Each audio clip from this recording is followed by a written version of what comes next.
Those who desire the fruition of their works on earth offer sacrifices to gods, the various forms of the one Godhead, for the fruition of works in this world of men is very quick. We need to understand this verse in three different ways. You see the word shripam is used. The word shripam is used, it means immediately, okay? It means immediately. When humans desire material enjoyments, then impatience comes with this wish.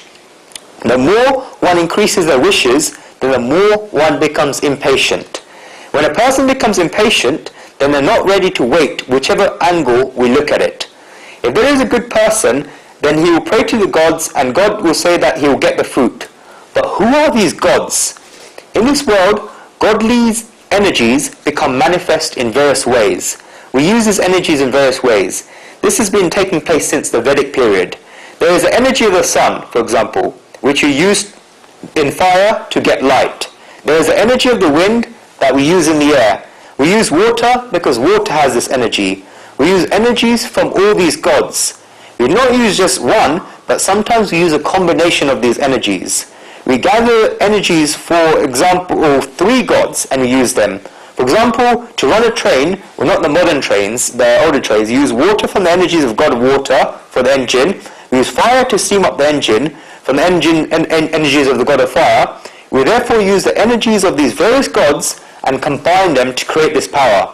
There's also thermal energy, light energy, solar energy, kinetic energy, and many other energies. They are all gods.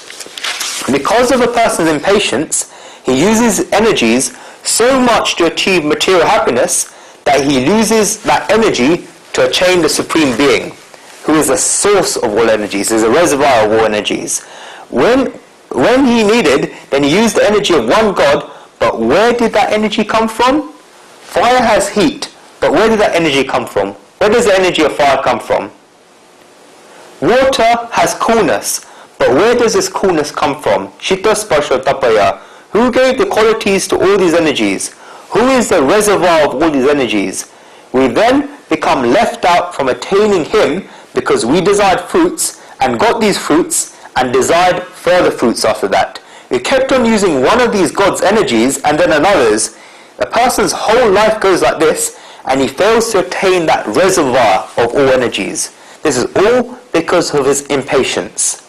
It is fine to have a wish, but if a person wishes for that thing straight away, impatient is the biggest weakness in human beings today. If we try to look at this in a second meaning, then Shri Krishna is trying to say that the fruition of works in this world is very quick, whereas the fruition of desireless action, which is liberation, does not come so easily. Liberation is not just something you can get by holding your nose and ears for a certain amount of time, because the most important thing needed for moksha, liberation, is clarity of your consciousness. Your mind must be cleaned, your heart must be cleaned, your intellect must be cleaned, and your ego must go away. Until the mind, intellect, and soul are cleaned, while they're not clean, then one cannot attain moksha, liberation. It is a long process and cannot happen overnight. But when it happens, then as Shri Krishna is going to say later in the Gita, Bahunam Janmanam Ante Ganam Mam Prapayatate, meaning after several births, he comes to me. Not many people have this patience. They try to go for that which comes quickly. The third meaning of this verse is that when we perform actions, then a person has an insecurity that he is doing the action, but will he get the fruits? Will he be able to attain it? What if I don't attain it? When he is thinking about who would give him the fruit of works, then Shri Krishna says not to worry, because the gods you are worshipping will give you the result, will give you the fruit. Society may forget, people may forget, and you may forget your good deeds, but the gods and the reservoir of energy will never forget. He will give you that fruit. In reality, it's true that you always get the fruit of action that you do. It always comes. Siddhi Bhavaja Karmaja. This world is a big echo point. Whatever you send to the world will send the exact same thing back to you. There's a very nice story in the Srimad Bhagavad, which is about Krishna's life. Naradji, who doesn't know Naradji? Narad, you know Narad?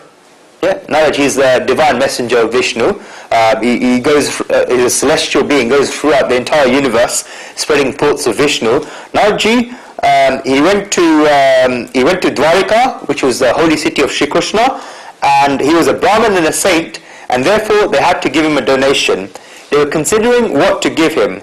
Nardji said that whatever donation they will give will come back to them in the same amount. Everyone gave him what they thought was right.